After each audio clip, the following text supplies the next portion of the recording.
man. This is my review of Black Panther. This is part two. Part one, I hadn't seen the film yet. I went to the movies yesterday actually and saw it, and this is what I have to say about it. Um, there was a lot of hype surrounding this movie. A lot of hype. I mean, some people are saying it's the best Marvel movie. Some people are acting like it's the best movie ever made. Well, does it live up to the hype? No, it doesn't live up to the hype. Okay, this was a decent film. This was a really good film, actually. And the more I think about it, the more I like the film. But doesn't live up to the hype. When you spend $200 million on a movie, though, and most of these big budget action films cost like over $200 million. Civil War was $250 million. Remember that James Bond movie, Spectre? That was $250 million. And that doesn't even include how much money they spend on advertising. That's expensive. That's so much money. And I expect everything to be on point. The story's got to be good. The structure has to be good. The editing, the graphics, writing, everything has to be solid if you're spending that much money. And usually it's not the case. It's hard to get all those elements correctly, especially in a big budget film, partly because I think there's so much pressure. They're trying to satisfy so many audiences that it's impossible. It's impossible to live up to that hype. So the answer is no, and the answer is no for 99% of movies that are churned out of Hollywood. That being said, is it a resonating experience? When you leave the theater, do you keep watching the film? And I would say yes, you do. It's very interesting. Visually, it's very interesting. The story's interesting. Going back to Africa, there was so many great things about this film. The acting was really good.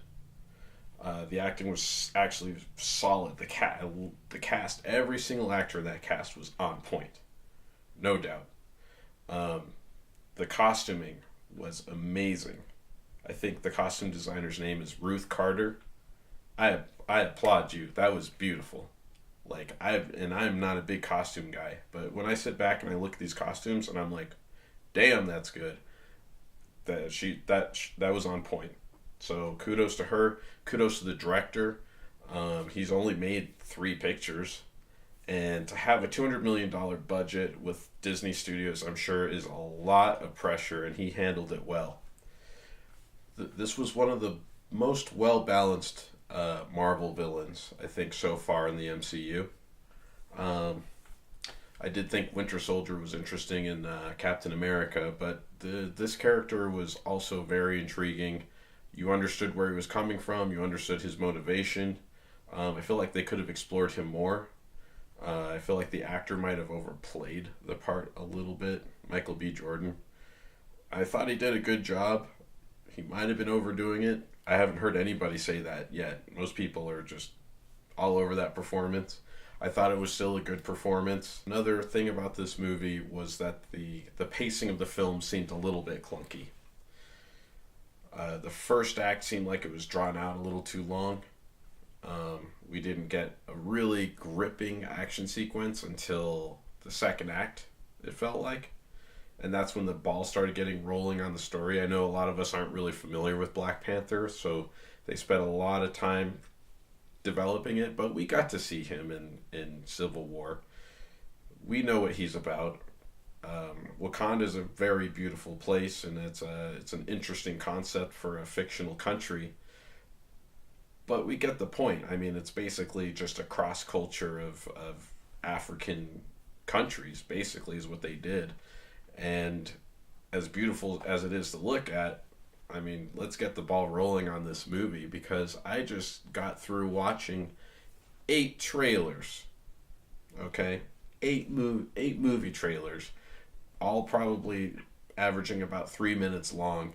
I sat in the theater for 30 minutes waiting for this movie to start. So I don't know, maybe they should start compensating for that with their movies kicking into gear a little bit faster, because after 8 trailers, maybe that's why I felt like the first act was so drawn out, was because I had been sitting in that theater for 30 minutes waiting for it to start. If I was a pothead, man, my high would have been long gone when that movie finally started, and I probably wouldn't have liked the film because my high is coming down. Talking about marijuana, mind you, which is legal here in Las Vegas. Not that I've smoked lately, but anyway, I digress. Yeah, just cut it down to 4 trailers maybe, or if you're gonna show 8 movie trailers, just make them like a minute long. I already spent top dollar like $12 just to see this movie. Just there's too much advertising, man. It kind of drives you crazy. It takes the fun out of the movie because I know with the MCU they're marketing other films within this film, which you didn't see a whole lot of that in this movie, which was cool. I respect that, but you know, come on, the beginning of a movie probably has it probably has to feel drawn out after sitting there for so long. That's my point. I also want to talk a little bit about vibranium. I believe that's what it's called, vibranium. It's the element in the film. The whole plot is pretty much surrounded by vibranium. It's all or revolves around vibranium. It's everywhere. It's everything that they use in the film is vibranium. The action sequences are all vibranium focused. Everything is vibranium in this movie, and vibranium does everything for you. It takes care of everything. And to me, I feel like that's a little too convenient for the writer. A lot of things, almost everything in the movie was solved with manipulating vibranium in some way, and I think it took away from a lot of the action in the movie. I'm not a Marvel fan necessarily. I'm not a comic book fan, so I'm not too familiar with what vibranium means to Marvel and Black Panther in particular. If they steered away from vibranium a little bit more, if that would be kind of steering away from staying true to their source material. But that being said, it's this magical thing that does whatever you want it to do, and I think as a writer you want to give yourself obstacles that you have to overcome, and vibranium just seems to be this thing that is infinite and it's abundant and it's unlimited and you can use it for everything and it does everything that you want it to do, and that's just too easy for me. Now what strikes me as the most interesting part of this movie is the fact that everybody in this movie, well, not everybody that worked on this movie, but a lot of people who worked with this film are African Americans. The writers are African American, one of the co-writers is the director, Ryan Coogler. And it's kind of interesting that in the beginning of the film it mentions the slave trade. There's a whole sequence. It's epilogue, basically, or yeah, it's epilogue of explaining Wakanda, how it came about. A giant meteor kind of nailed Africa, and Wakanda kind of sprung out, and this meteor was vibranium, and it enhanced their culture so much that they became technologically advanced. And then the first action scene in the film is these are spoilers.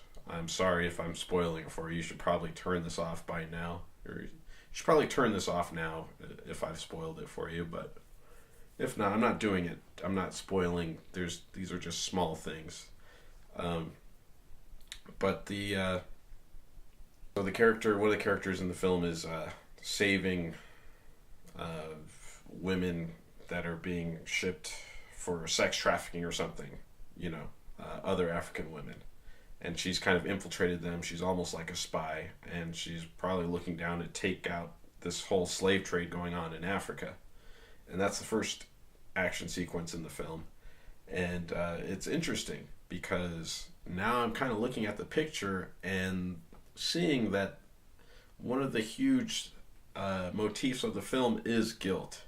And the reason why this film has so many conflicts is based on guilt. And looking at the African slave trade in the past and how Africans were collaborating with Europeans to make the African slave trade happen. And it's kind of sad, but it's something that you should learn in school. That maybe maybe in the psyche of the people who wrote this picture, and how our own people sold ourselves out in a sense. Although these these were probably warring tribes or neighbors, but weren't necessarily attached, or maybe attached. I don't know a whole lot about the history of the slave trade, and I should probably look into it because it is such a devastating thing, but it also kind of shaped the world into what it is today. So we have Wakanda, and Wakanda apparently was complacent while all this was going on, probably to preserve their culture and also, to not let people know about this thing the special thing, vibranium, that they have that can be exploited. But if they wanted to, they could have interfered. Vibranium is obviously better tech than anybody had at that point in time on this planet, and they might have been able to prevent slavery, to be perfectly honest.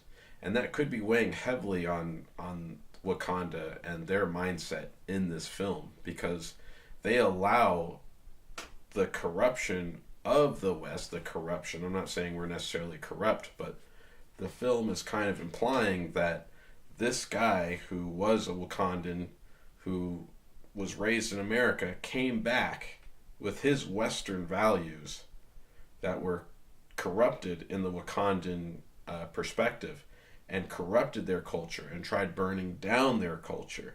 And they allowed it to happen because they felt so guilty about what had happened in the past. And then the film kind of goes into a microcosm of all that between the uncle and the father. And I'm not going to go into that. But what reinforces this idea is the use of hip hop in the movie. Whenever we hear hip hop in the film, we're seeing a villain. We're seeing a corrupt Wakanda. All of a sudden, it goes from African-inspired compositions to hip hop, a hip hop composition. Hip hop is kind of reinforcing this idea that the Western culture that influenced these slaves is now coming to destroy Wakanda, and maybe Wakanda should have interfered with the slave trade to prevent something like this from happening. And now Wakanda's trying to right that wrong. It's also the idea of original sin, because these Wakandans, definitely the main character, Black Panther, feels guilty about all of this, yet he had nothing to do with it. Anyway, those are my thoughts on the film. If you want me to elaborate on this whole thing, I can do some more research and talk about it. Excuse me. But just leave a comment or something, and if I get enough comments, I will make another video about that. Or maybe I still will. I don't know. I do find the subject fascinating. Also, the astral plane in the movie was interesting. They're kind of like these otherworldly dream sequences in the astral plane, and using hallucinogenic drugs to contact your ancestors is always pretty amazing to see in a Disney picture. So I thoroughly enjoyed that. And if you enjoyed this review, like, comment, subscribe, do what you will. This is Seaman sailing off.